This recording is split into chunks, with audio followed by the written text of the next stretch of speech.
Say no to plastic carry bags. आता प्लास्टिकच्या कमी मायक्रॉन जाडी असलेल्या कॅरी बॅगवर मॅन्युफॅक्चरिंगवर बंदी घातलेली आहे. तरी पण कॅरी बॅगसारखाच अजून एक प्लास्टिक ज्याच्यावर बंदी नाही आणि ती पूर्ण जगभर रोज कदाचित लाखो करोडोच्या संख्येने वापरली जाते. वाढदिवस किंवा आपल्याकडं चालणारा स्वतंत्रता दिवस किंवा 26 जानेवारीचा दिवस, प्रजासत्ताक दिन खूप धूमधाममध्ये आपण मनवतो. आणि वाढदिवस हा तर खूपच कॉमन आहे ना जगभर. त्यातून मग युरोपियन कल्चर, वाढदिवसाला लोकांनी एकत्रित यायचं, गाणी म्हणायची, केक कापायचा. ही सगळी तिकडची संस्कृती आज आपल्या भारत देशाने सुद्धा पूर्णपणे आत्मसात केली आहे. मग या दिवशी ज्याचा वाढदिवस आहे तो काहीतरी मोठी पार्टी ऑर्गनाईज करतो. आता आजकाल तर इव्हेंट मॅनेजमेंट हा पण प्रकार खूपच भोकाळला आहे. म्हणजे जसे दारोदार तुम्हाला कवी भेटतात तसाच काहीसा मी इव्हेंट मॅनेज करून देते, मी इव्हेंट मॅनेज करून देतो असं सांगणाऱ्यांचं सुद्धा बेसुमार पीक आहे.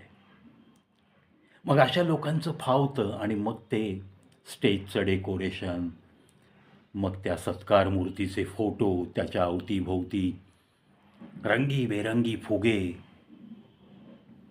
That is the main thing. फुग्यामध्ये काय वापरलेलं असतं? प्लास्टिकच आहे. मग ते सेलिब्रिटीला ज्या ठिकाणी तुम्ही केक कापायला उभं करणार आहात त्याच्यावरती काही फुगे, त्याच्या उजव्या हाताच्या भिंतीवर काही फुगे, डाव्या हाताच्या भिंतीवर, त्यानंतर एंट्रन्सला प्रचंड मोठी शेकडो फुग्यांची कमान. आता हे ज्याच्या त्याच्या ऐपतीप्रमाणे हा माणूस फुग्यांचा खर्च करत असतो. आता मी स्वतः पाहिलेली उदाहरणं आहेत. इवन आपल्या 15 ऑगस्ट आणि 26 जानेवारीचा मी उल्लेख केला त्यावेळेससुद्धा आपल्या तिरंग्याच्या ज्या 3 रंग आहेत त्या रंगाचे फुगे झेंड्याच्या आसपास लावण्याची एक प्रथा. झेंडावंदन समजा एखाद्या बागेतल्या मोठ्या पोलवर झेंडावंदन होणार आहे तर त्या बागेच्या गेटवर या फुग्यांची आरास. 3 रंगाचे फुगे, केशरी, पांढरा आणि हिरवा, हे 3 रंग हे दर 15 ऑगस्ट आणि 26 जानेवारीला अनंत ठिकाणी अशी फुग्याची रोषणाई होत असते. आणि वाढदिवसाचं जर तुम्ही घ्याल तर 140 कोटींचा हा देश, त्यामधले अगदी मी सांगतो 1/4 लोक वाढदिवस साजरे करत असतील असं गृहीत धरू, आणि त्याच्या 1/4 लोक फुग्यांची रोषणाई नक्की करत असतील असं गृहीत धरू, तरीसुद्धा हे प्रमाण प्रचंड मोठं आहे. कारण 1-2 फुगे लावले जात नाहीत. या फुग्यांची आरास, ते फुगे फोडणं, त्याच्यामधला एक कोणता आनंद मिळतो देव जाणो, पण तो आनंद घेण्यासाठी फुगे फोडणं, ते इतस्ततः पडणं, त्यानंतर ते कचऱ्यात जाणं, कचऱ्यातनं मग ते कुठेतरी फेकले जाणं, आणि अहो 100-100 वर्ष त्या फुग्यांचं प्लॅस्टिक नाही ना डिस्पोज होत.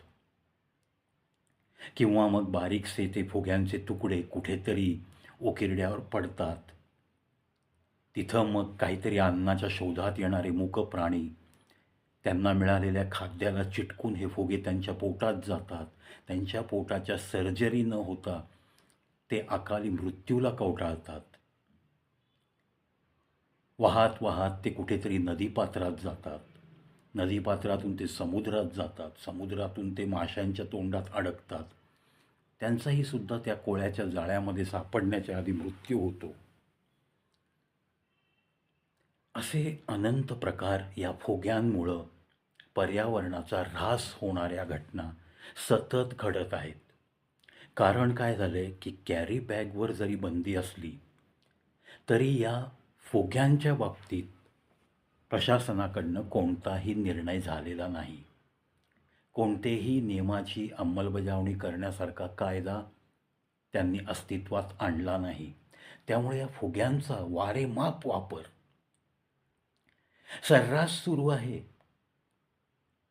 मी जसं म्हटलं की इव्हेंट मॅनेजर तुम्हाला खूप सापडतात. सहज तुम्ही एक 2-4 इव्हेंट मॅनेजरला विचारून बघा, तुमच्या कोणत्याही इव्हेंटमध्ये तुम्ही फुग्यांचा वापर किती करता. प्रत्येकजण सांगेल कमीत कमी 50 फुगे तरी आम्ही वापरतो एका इव्हेंटला. असे त्याने महिन्यात केलेले इव्हेंट, वर्षात केलेले इव्हेंट, अशा एक इव्हेंट मॅनेजरचा हा जर खर्च बघितला आणि हा जर फुग्यांचा वापर करण्याचा एक प्रकारचा हा वेग बघितला तर त्याच्यातून पर्यावरणाची किती मोठ्या प्रमाणात आपल्या खूप मोठी लोकसंख्या असलेल्या भारत देशात हानी होती आहे याचा विचार थोडासा आपल्याला कॅल्क्युलेटेड माइंड वापरून करावा लागेल. अतिशय गंभीर प्रश्न आहे हा. त्यामुळं फुग्यांच्या रोषणाईला जोपर्यंत आपण स्वतःपासून नको मला ही रोषणाई, माझा वाढदिवस करताय ना, साजरा करा पण तो अतिशय साध्या पद्धतीने करा, असं जोपर्यंत आपण सांगणार नाही ठणकावून. कारण कोणत्याही गोष्टीची सुरुवात ही जोपर्यंत स्वतःपासून होत नाही तोपर्यंत त्या गोष्टीला सामाजिकरित्या यश मिळत नाही. तुम्ही जर समाजाला सांगत बसलात आणि जर स्वतःच्या वाढदिवसाला शेकडो फुगे लावले, रोषणाई केली, स्वतः 15 ऑगस्ट आणि 26 जानेवारीचा कुठल्या तरी एखाद्या मंडळातर्फे एखाद्या सरकारी ऑफिसात आपण जर तिथे फुग्याची रोषणाई करण्यासाठी प्रोत्साहित करत असाल तर ते सत्वर बंद झालं पाहिजे. कमीत कमी मी तरी सरकारी आस्थापनांना जाहीर आव्हान करतो. कारण कंपल्शन जे आहे झेंडावंदनाचं हे प्रत्येक सरकारी कार्यालयाला आहे. आणि मग काही कार्यालयांमध्ये काही उत्साही कार्यकर्ते झेंड्याच्या आसपासच्या भिंतींवर फुगे लावणं, त्या कार्यालयाच्या गेटवरती या 3 रंगाच्या फुग्यांच्या कमानी उभारणं, अशा गोष्टी नक्की घडत आहेत. या घडणाऱ्या गोष्टी कधीतरी कुठेतरी बंद झाल्या पाहिजेत. केवळ पर्यावरणाचा विचार करून आणि मुक्या जनावरांचा विचार करून या गोष्टींना सत्वर वैयक्तिक पातळीवर प्रत्येकाने बंदी घातली पाहिजे. याच्यामध्ये एक चांगली भूमिका आहे. या भूमिकेसाठी तुम्हाला कोणाचा रोष जरी पत्करावा लागला, कोणी तुमच्यावर रागराग केला, कोणी तुम्हाला अगदी वाळत टाकण्याची भाषा केली तरीही चालेल. कारण त्या गोष्टींपेक्षा या पर्यावरणाची हानी तुम्ही वाचवताय या गोष्टीला अत्यंत महत्त्व आहे. आशा करतो मित्रांनो या फुग्याच्या बाबतीत कदाचित आपल्याही डोक्यात विचार आला असू शकेल, पण त्याची अंमलबजावणी झाली नसेल. हा व्हिडिओ जास्तीत जास्त लोकांना शेअर करा, जास्तीत जास्त सरकारी कार्यालयांमध्ये शेअर करा, जेणेकरून येत्या 26 जानेवारीला हा फुग्यांचा वारेमाप वापर कदाचित हा व्हिडिओ पाहिल्यानंतर, ऐकल्यानंतर थोडा तरी त्या फुग्यांचा वापर कमी होईल, बंद होईल, अशा मला नक्की अपेक्षा आहेत. आणि अर्थातच हा एक समाजाभिमुख प्रश्न आहे. समाजामध्ये पर्यावरणाची हानी होणं हे आपण सतत जपताना पाहतो ना. कुठेही वृक्षतोड होत असताना आजकाल जागृती एवढी निर्माण झाली आहे की विकास कामाच्या नावाखाली जर प्रचंड वृक्षतोड होत असेल तर आंदोलनं होऊ लागली आहेत. हे पूर्वी नाही घडत होतं.